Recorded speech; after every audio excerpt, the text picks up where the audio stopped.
Hello बच्चों।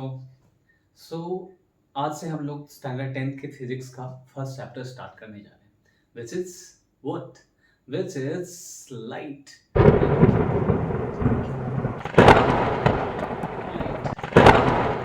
सो firstly we have to understand about the definition of light. What is light? होता क्या है आखिर लाइट? ये है क्या? चलो इसे देखते हैं। इसे तो देखा ही होगा आपने, right? So, what is light?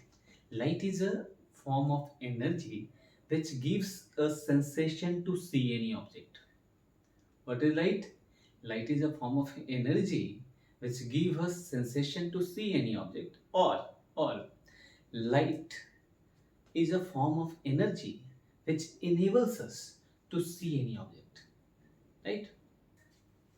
According to emission of light, or as per the property of emission of light, we categorize all the objects around us in two parts, right? First one is luminous object, or other one is non-luminous object. So what is luminous object? Luminous, the object which emits its own light, is called luminous object. For example, sun, stars, candle, lamp. These are the example of luminous object. Next one is non-luminous object. The object which do not emit light. However, such objects become visible due to reflection of light on them. Right? Reflection of light falling on them. ये ये non luminous object जो हैं वो क्यों कैसे दिख पाते हैं? लाइट का रिफ्लेक्शन होता है, due to reflection of light ही दिख पाते हैं. For example moon. Next one pen, book, human being.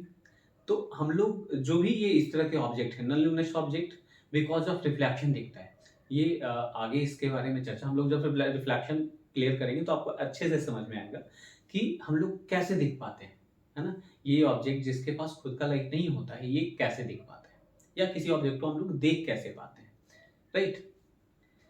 Next term is ray of light. So what is ray of light? Ray of light क्या होता है? A straight line drawn in the direction of propagation of light is called ray of light.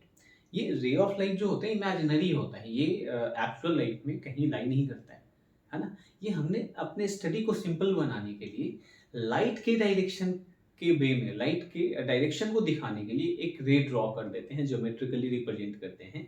That is called ray of light only, right? That's why I'm saying in this definition, the straight line drawn in the direction of propagation of light is called ray of light, right? Next most important term is beam of light. So what is beam of light? The bundle of adjacent rays of light is called beam of light. And there are three types of beam of light. Beam of light को भी हमने तीन part में categorise किया है. First one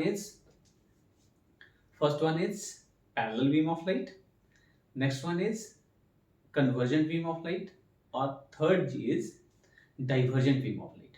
अब इसको हम लोग ज्योमेट्रिकली अच्छे से समझते हैं कि ये होते क्या हैं. पहले इसके डिफिनीशन को देख लेते हैं. What is the definition of convergent beam of light, divergent beam of light and parallel beam of light, right? So first हमारा है, first type of beam of light क्या है? Parallel beam of light. So the beam of light in which all the rays are parallel to each other is called parallel beam of light. Next one is convergent beam of light. The beam of light in which the rays starting from large source and get closer to each other is called convergent beam of light. The beam of light in which the rays of light starting from point source and move out in different direction is called divergent beam of light. First is parallel beam of light.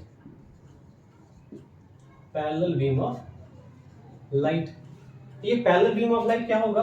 एक दूसरे के parallel होगा। जब raise of light कहीं भी fall करेगा एक दूसरे के पैरेलल होगा तो ये कैसा, इसको हम लोग क्या कहेंगे, parallel beam of light. Next one is second क्या हो जाएगा, convergent beam of light. Convergent beam of light, ये क्या होगा, कन्वर्जेंट बीम ऑफ लाइट क्या होगा, किस पे कहेंगे, ये कैसा लाइट है भाई। तो कन्वर्जेंट होता है जब लाइट रेज कन्वर्ज कर रहा है, बिग लाइट सोर्स से आके एक पॉइंट पे मिलता हुआ दिख रहा है, तो हम इसको क्या कहेंगे, कन्वर्जेंट बीम ऑफ लाइट। मान लो कि एक बिग लाइट सोर्स से निकल रहा है लाइट और एक पॉइंट पे फोकस हो रहा है ना। तो इस तरह के लाइट सोर्स, लाइट को हम लोग क्या कहेंगे, बीम ऑफ लाइट को क्या कहेंगे, convergent beam of light, right. इसमें ऐसे करके हम लोग दिखा देते हैं, ये बिग लाइट सोर्स से निकल रहा है और एक पॉइंट पे फोकस हो रहा है। हम आगे कनकेव मिरर में पढ़ेंगे, कनकेव लेंस, कन्वेक्स लेंस में पढ़ेंगे, वहां पे क्या होता है, हमारा लाइट एक पॉइंट पे फोकस हो रहा है। तो इस तरह के बीम ऑफ लाइट को हम लोग क्या कहते हैं, कन्वर्जेंट बीम ऑफ लाइट। और ये आगे यूज होता है, जब डायरेक्ट वर्ड हम लोग यूज करेंगे ना तो आपको समझ में नहीं आया कन्वर्जेंट कैसे हुआ, फिर वहां एक्सप्लेन करना होता है, पहले ही हम एक्सप्लेन करते जाते हैं बैक टू बैक, है ना। Next one is divergent beam of light. Next क्या है हमारा, divergent. Divergent beam of light क्या होता है, एक पॉइंट लाइट सोर्स से लाइट इमिट करके निकल के एक्सपैंड कर जाता है, स्प्लिट कर जाता है, राइट। तो वो वैसा बीम ऑफ लाइट क्या हो जाएगा, divergent beam of light. Third one क्या है, divergent, divergent beam of light, beam of light, divergent beam of light. ये क्या होगा, एक पॉइंट सोर्स से लाइट इमिट करके एक्सपैंड कर जाता है, फैल जाता है ना। तो इसको क्या कहेंगे, डाइवर्जेंट बीम ऑफ लाइट। ये कैसा लाइट होगा, इस तरह के लाइट को हम लोग कहते हैं डाइवर्जेंट बीम ऑफ लाइट। अब हम लोग लाइट के बहुत ही इंपॉर्टेंट टॉपिक के बारे में पढ़ने जा रहे हैं, reflection of light. Reflection of light जो है इस चैप्टर का बहुत ही इंपॉर्टेंट टॉपिक है। क्यों इंपॉर्टेंट टॉपिक है भाई, क्योंकि लाइट के रिफ्लेक्शन के कारण ही हम लोग किसी ऑब्जेक्ट को देख पाते हैं, है ना। जब लाइट के बारे में हमने क्या पढ़ा था, light is a form of energy which enable us to see any object. But light का कौन सा प्रॉपर्टी है, कौन सा फेनोमेनन है जिसके कारण हम किसी ऑब्जेक्ट को देख पाते हैं, reflection of light, right. Light के इसी प्रॉपर्टी के कारण हम लोग किसी ऑब्जेक्ट को देख पाते हैं। So what is the reflection of light, सबसे पहले इसके डेफिनेशन को जानेंगे। सो एक एग्जांपल से समझते हैं, एक एग्जांपल देखते हैं। जैसे हम बॉल को किसी बॉल पे, किसी दीवार पे थ्रो करें तो वो क्या करता है, बाउंस बैक करता है ना। तो रिफ्लेक्शन ऑफ लाइट का एक सिंपल सा डेफिनेशन है, आप एक लाइन में ऐसे भी कह सकते हैं, bouncing back of light is called reflection of light, right. अब इसके प्रॉपर डेफिनेशन को हम लोग जानते हैं। When light rays falls on any surface it returns back into the same medium. This phenomenon of light is called reflection of light, right? अब इसमें कुछ important terms है, जैसे incident ray, reflected ray, angle of incident, angle of reflection, point of incidence। इन सारे terms को हम लोग geometrically अच्छे से समझते हैं, right? Light, reflection of light में जो है डिफरेंट टर्म्स हम लोग यूज करते हैं, है ना। तो ये टर्म्स क्या है, कुछ इंपॉर्टेंट टर्म है रिफ्लेक्शन ऑफ लाइट में। ये लाइट जो स्ट्राइक किया इस पे किसी भी सरफेस पे, तो स्ट्राइकिंग रे ऑफ लाइट, जो लाइट स्ट्राइक कर रहा होता है, इसको हम लोग क्या कहते हैं, incident ray, incident ray, right. और जो आफ्टर स्ट्राइकिंग रिफ्लेक्ट कर रहा होता है, इस रे को हम लोग क्या कहते हैं, reflected ray, reflected ray, right. अब एक मोस्ट इंपॉर्टेंट, जहां बच्चे यहाँ पे मोस्टली गलती करते ही है ना, उनसे मिस्टेक होता है, ये या तो समझ में नहीं आता है या मिस्टेक करते हैं। क्या होता है, एक नॉर्मल ड्रॉ करते हैं, अब परपेंडिकुलर लाइन। अब नॉर्मल हमारा क्या होता है, नॉर्मल आगे आप 11th-12th में जाएंगे, 11th से ही आपको नॉर्मल का मतलब समझ में आने लगेगा कि नॉर्मल होता क्या है।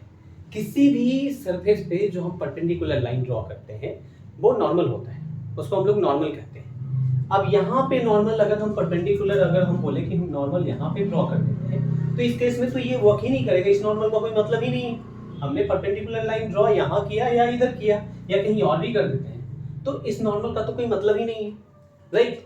सो जब भी हम लोग इस टर्म का रिफ्लेक्शन ऑफ लाइट में यूज करेंगे तो क्या बोलेंगे, normal on the point of incidence, right. Point of incidence क्या है हमारा, ये है, राइट। इसको हम लोग कहते हैं point of incidence, point of incidence, right. Incident ray, reflected ray, point of incidence, on which place ray of light strikes, है ना, that point is called point of incidence। और ये हमारा जो परपेंडिकुलर लाइन ड्रॉ की है point of incidence पे, that is called normal, normal, ये हमारा नॉर्मल है।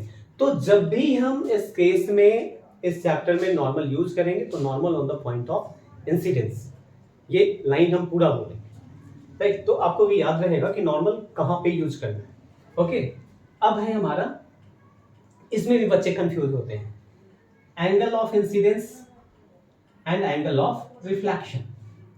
Angle between normal and incident ray is called angle of incidence, which is denoted by small I, और angle between reflected ray and normal is called angle of reflection।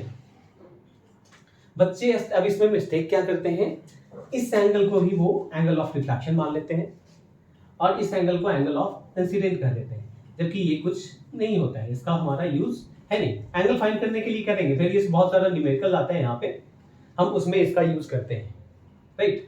तो क्या होता है, ये angle of incidence है, angle between incident ray and normal is called angle of incidence, और angle between reflected ray and normal is called angle of reflection, right.